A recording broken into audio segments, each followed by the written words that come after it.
Ya, gajah lah. Nak pergi mana tu? Berjojuk dengan tuan tu. Nak pergi mana awak? Buat barisan ke? Mana tu? Sodoh. Ya, gajah lah. Mana tu anak gajah tu? Duduk makan gapo situ tu? Sodoh anak gajah ni. Duk kucak gapo tu? Makanan gapo ni nak mainnya? Yang gali lubang ke mana tu? Ibu dia duduk belakang.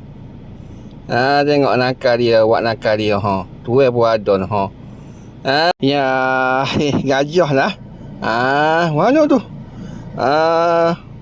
Duduk main tepi sungai tu macam pohon pokok pisang tu nampak tu.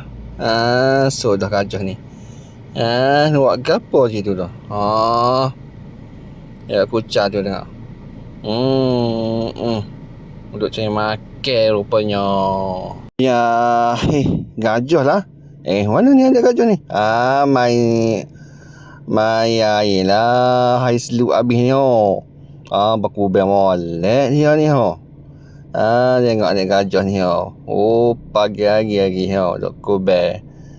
Ikut ibu dia tengok dia mai air siap kubang lagi habis kat balik dia seluk ke apa Ya, gajah lah. Mana ni? Gajah duduk atas lori ni Kau lori ni lekat ke mana tu? Tak situ turun gajah ni. Tu duduk belakang tu. Tengok dia turun lagu mana ni nak terjun ke lagu mana. Tengok.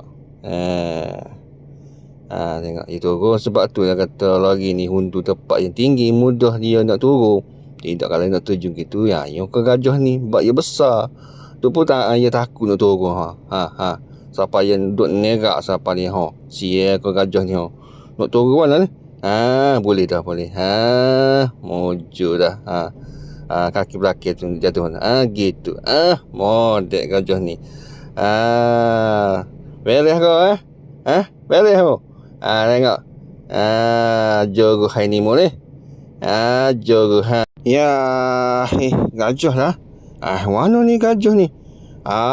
Masuk bandar lah. Tak ramai orang duk tunggu belakang ada 2 ekor set dia ni pergi masuk nerak hutan Ya, gajah lah. Mana duk kejar tu duk gorang lah biasa ni. Duk gorang tu dia gajah ni tengok. Tengok dengan anjing ke apa kejar bolak